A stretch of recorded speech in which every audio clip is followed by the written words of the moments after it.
నమస్తే, welcome to burning issue.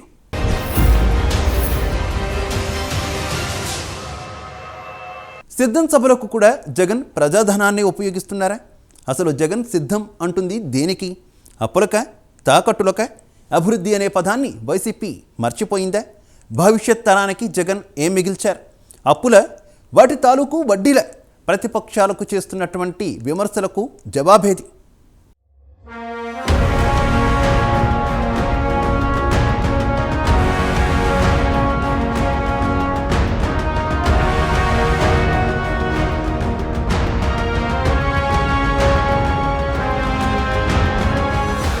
ఏపీలో ఎన్నికలు దగ్గర పడుతున్న వేళ సిద్ధం పేరిట జగన్ ప్రచార సభలు చేస్తున్నారు. ఇప్పటి వరకు వివిధ ప్రాంతాలలో 4 సభలు నిర్వహించారు.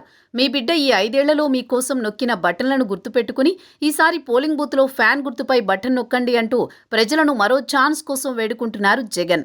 అయితే మరి ఇన్నాళ్లుగా రాష్ట్రంలో సృష్టించిన విధ్వంసాన్ని మర్చిపోమ్మంటారా అంటూ జనసేన, టీడీపీ శ్రేణులు మండిపడుతున్నారు. మరోవైపు కూటమికి తోడు జగన్ చెల్లి షర్మిల కూడా ఆయనపై ఘాటుగానే విమర్శలు చేస్తూ వస్తున్నారు.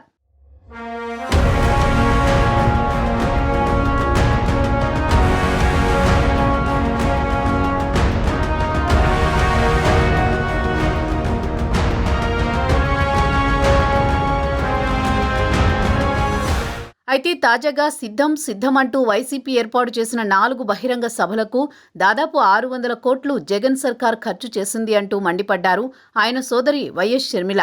ఈ వార్త మాత్రం రాష్ట్రంలో సంచలనంగా మారింది. 2019లో జగన్కు వచ్చిన ఒక్క ఛాన్స్తో రాష్ట్రానికి 3 రాజధానులు అంటూ ప్రకటించి 5 ఏళ్లు గడిచేలోపు ఒక రాజధాని అమరావతిని తాకట్టు పెట్టారు. మరో రాజధాని విశాఖలోని రిషికొండకు గుండు కొట్టారు. 3వ రాజధాని కర్నూలును ఏం చేయదలుచుకున్నారో ఇంకా బయటకు రాలేదు. ఇలా అప్పులు చేస్తూ తాకట్లు పెడుతూ సిద్ధమా అంటే దేనికి సిద్ధం? అప్పులకా, తాకట్లకా అంటూ జగన్ని ఓ రేంజ్లో విమర్శించారు.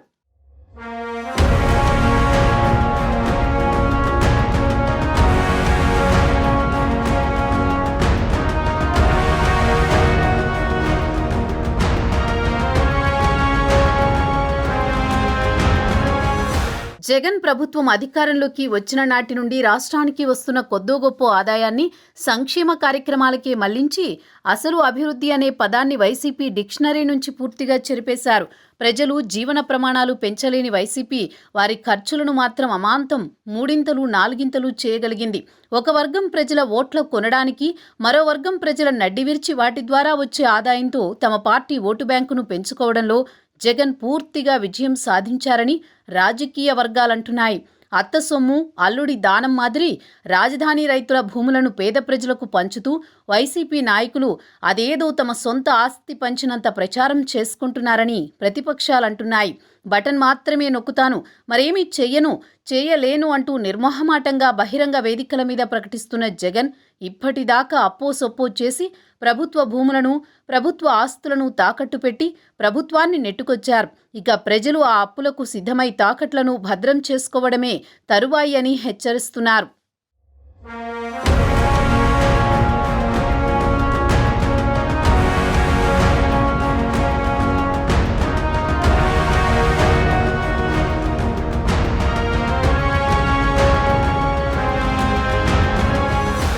ఇలా జగన్ తాను అధికారంలో ఉండడం కోసం రాష్ట్రం ఎంత అప్పుల ఊబిలో చిక్కుకుపోయినా సంక్షేమ కార్యక్రమాలు మాత్రమే చేస్తాను అంటూ చెప్పుకుంటున్న జగన్ ఇక భవిష్యత్తు తరానికి ఏం మిగులుస్తారు? అప్పులా, వాటి తాలూకా వడ్డీలా, తాకట్టు పెట్టిన పత్రాలా అంటూ జన సైనికులు జగన్ ప్రభుత్వంపై ఆగ్రహం వ్యక్తం చేస్తున్నారు. చెప్పాడంటే చేస్తాడంతే అంటూ జగన్పై ఇచ్చిన స్లోగన్స్ కేవలం ప్రచారాలకే పరిమితం చేసి మెడలు వంచి తెస్తానన్న ప్రత్యేక హోదాను ఎక్కడ తాకట్టు పెట్టారో చెప్పాలని నిలదీస్తున్నారు. 2020 డిసెంబర్ కల్లా పూర్తి చేస్తానన్న పోలవరం ఏమైపోయిందో, రాజధాని గ్రాఫిక్స్లో కాదు ప్రజల జీవితంలో అంటూ చెప్పిన కళ్లబొల్లి కబుర్లు ఏ చెట్టెక్కాయో, విశాఖే రాజధాని అంటూ చేసిన ప్రకటనలు ఏ బ్యాంకు తాకట్టులో ఉన్నాయో, సంపూర్ణ మద్యపాన నిషేధం చేసిన తరువాతనే ఓట్లడుగుతా అంటూ ఇచ్చిన హామీలు ఏ మద్యం దుకాణంలో స్టఫ్గా మారిపోయిందో అంటూ అధికార పార్టీపై విమర్శనాస్త్రాలను సంధిస్తున్నారు.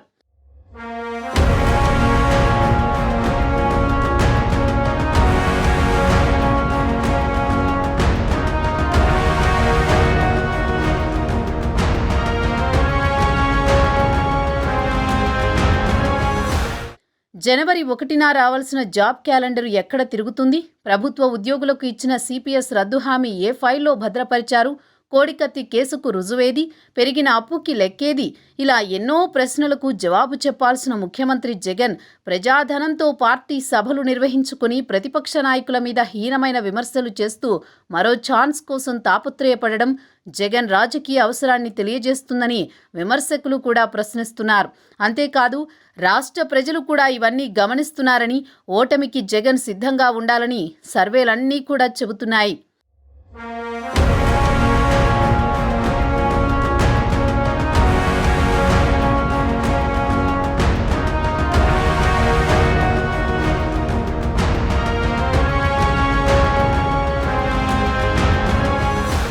అయితే కేవలం బటన్లు నొక్కడానికి ముఖ్యమంత్రి పదవి కావాలా? వందలాది మంది సలహాదారులను పెట్టుకుని, వేల మంది ప్రభుత్వ యంత్రాంగాన్ని అడ్డుపెట్టుకుని, లక్షలాది వాలంటీర్లను నియమించుకుని, సొంత పత్రిక, సొంత మీడియా ఛానల్ పెట్టుకుని, కొన్ని వందల సోషల్ మీడియా అకౌంట్లను ఏర్పాటు చేసి, ఐపాక్ టీంలను, ఐపాక్ సర్వేలను నియమిస్తూ 1,00,000 కోట్ల ఆరోపణలను వెనకేసుకుని మరి ఒక్కడినే అంటూ చెప్పే సానుభూతి కబుర్లు నమ్మడానికి ప్రజలు సిద్ధంగా లేరన్న విషయాన్ని జగన్ ఇకనైనా నమ్మక తప్పదు. సిద్ధం సభలతో కాలం వెళ్లబుచ్చినంత మాత్రాన విజయం వరించదని రాజకీయ వర్గాలు జగన్ ప్రభుత్వాన్ని హెచ్చరిస్తున్నాయి. చూడాలి మరి జగన్ చేసిన అప్పులు ఇక ఏ రూపంలో ప్రజల మెడకు చుట్టుకోబోతున్నాయో.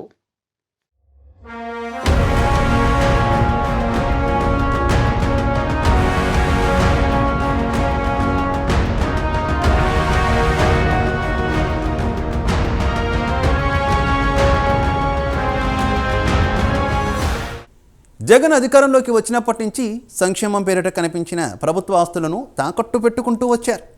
నేడు రాష్ట్రమే దివాలా తీసేలా చేశారని, అయినప్పటికీ అదే ప్రజాధనంతో ఇప్పుడు ఎన్నికల సభలకు కూడా విచ్చలవిడిగా కోట్ల రూపాయల ధనాన్ని వాడుతున్నారని ప్రతిపక్షాలతో పాటుగా సొంత చెల్లి కూడా విమర్శిస్తున్నారు. చూడాలి మరి జగన్ చేసిన అప్పులు ఇక ప్రజలకెన్ని తిప్పలు తీసుకురాబోతున్నాయో అన్నది.